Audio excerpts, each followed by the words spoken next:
दोस्तों, United nation में Iran का बड़ा ऐलान।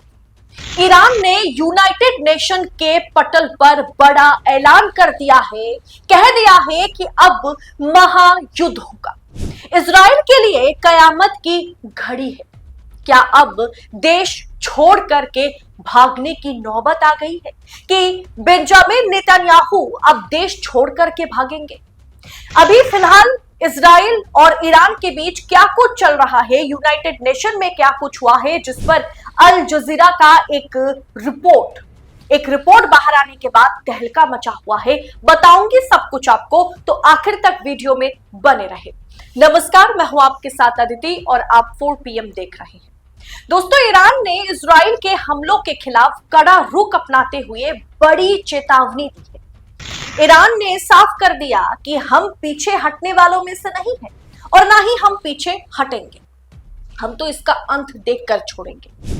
जेनेवा में संयुक्त राष्ट्र यानी यूनाइटेड नेशन में ईरान के राजदूत अली बहरानी ने साफ तौर पर कह दिया है कि अगर इजराइल ने हमले किए तो ईरान इसका जवाब बिना किसी हिचकिचाहट और किसी भी संदेह के साथ हम इसका जवाब देंगे और कड़े अंदाज में जवाब देंगे। उन्होंने पत्रकारों से बात करते हुए, मीडिया को संबोधित करते हुए कहा, हम अपने लोगों, अपनी सुरक्षा और अपनी जमीन की रक्षा में कोई कसर नहीं छोड़ेंगे। ईरान का दो टूक जवाब है इजराइल के लिए कि हम रुकने वाले नहीं हैं। अगर आपने प्रहार किया तो आपको इसका खामियाजा भुगतने होंगे। हमारा जवाब गंभीर और ताकतवर होगा, मतलब शक्तिशाली तौर पर कड़े रुख अपनाते हुए हम जवाब देंगे। इसमें कोई संकोच नहीं होगा और ना ही हम कुछ किसी तरीके का संकोच करेंगे। अली बहरानी के बयान से साफ है कि अब ईरान अपने कदम पीछे नहीं हटाने वाले हैं। ईरान किसी भी सूरत पे समझौता करने वाला नहीं है। ईरान अब चुप नहीं बैठेगा। अल जजीरा के रिपोर्ट में खुलासा हुआ है, बड़ा खुलासा है।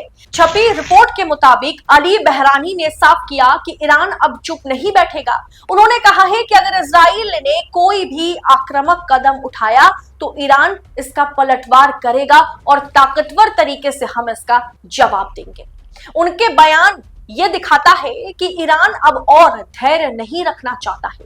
यह चेतावनी उस वक्त सामने आई जब मध्य पूर्व में पहले से ही तनाव की स्थिति बनी हुई है। सीरिया में चल रहे गृह युद्ध, लेबनान में हिजबुल्लाह जैसे ग्रुप की, ऑर्गेनाइजेशन की मौजूदगी ने इस इलाके को कहीं ना कहीं बारूद के ढेर में तब्दील कर दिया है।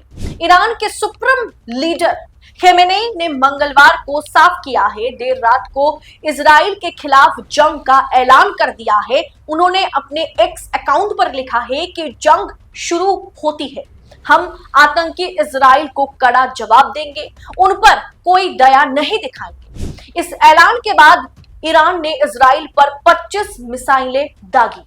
स्थिति ऐसी है कि जिस इजराइल का समर्थन अमेरिका कर रहा है, ट्रंप कर रहा है, उस इजराइल का समर्थन खुद इजराइल में रहने वाले लोग इजरायली नहीं कर रहे हैं। उस इजराइल में रहने वाले आम लोग, इजराइल की जनता नेतन्याहू की सरकार के साथ खड़ी नजर नहीं आ रही है। उल्टा सरकारी नुमाइंदे, सरकारी मंत्री अगर कहीं मिल जाते हैं तो किस तरीके से इजरायली जनता उन पर टूट पड़ रही है, उसका एक नजारा देखिए। खैर, ये भाषा तो समझ में नहीं आएगा जो विजुअल्स आपके स्क्रीन पर हैं। दरअसल इस समय बातचीत क्या हो रही है वो मैं आपको बतला देती हूँ। इजरायली जनता ने अपने रक्षा मंत्री को सड़क पर देखकर ये पूछ लिया, ये कहने लगा कि आपने ईरान को उकसाया क्यों? इजरायली मंत्री कहते हुए नजर आ रहे हैं कि हमें तो लगा कि हम सिर्फ धमकाएंगे, ईरान इस तरह की प्रतिक्रिया देगा, इस तरीके का रिएक्शन देगा, हमें इसकी उम्मीद नहीं थी, हम इसके एक्सपेक्टेशंस के साथ हम उन पर हमला नहीं किए थे। इजराइल को ईरान के मिसाइलों की ताकत के बारे में पता चल गया है। अब जरा मैप पर आप गौर करेंगे तो आपको दिखेगा कि ईरान कितना बड़ा देश है। मैप में आप देख पा रहे हैं और इजराइल कहां पर खड़ा नजर आ रहा है। अब दोनों के बीच अगर महायुद्ध होता है, चाहे अमेरिकी सरकार साथ दे, चाहे डोनाल्ड ट्रंप क्यों ना साथ दे, क्या ये दोनों का मतलब इजराइल क्या ईरान का मुकाबला कर पाएगा? इजराइल को ईरान के मिसाइलों की ताकत के बारे में तो पता चल चुका है और इसीलिए वो मिमियाता हुआ इजराइल अब नजर आ रहा है। दोस्तों, आम नागरिक भी, वहां की जनता भी इजरायली सरकार के साथ, नेतन्याहू के साथ खड़ी नहीं है और यही सबसे कमजोरी है। आज इजराइल की बात अगर की जाए, ये इजराइल की सबसे बड़ी कमजोरी बन गई है कि वो आम नागरिक भी, इजरायली नागरिक भी उनके साथ खड़ी नजर नहीं है। ईरानी मीडिया में छपी खबर के मुताबिक ईरान की सैन्य शाखा IRGC, इस्लामिक रिवोल्यूशनरी गार्ड जो कंप्रेस है, उनके मुताबिक बुधवार सुबह इजराइल पर फतह मिसाइल से हमला किया गया। ये पहली बार है जब जंग में फतह 1 का इस्तेमाल किया गया है।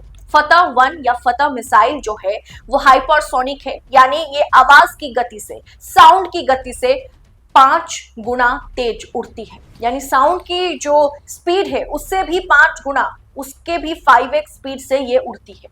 IRGC ने कहा है कि फतह मिसाइलों ने इजराइल के एयर डिफेंस सिस्टम को भेद दिया और बार बार उनके सुरक्षित ठिकानों को निशाना बनाया।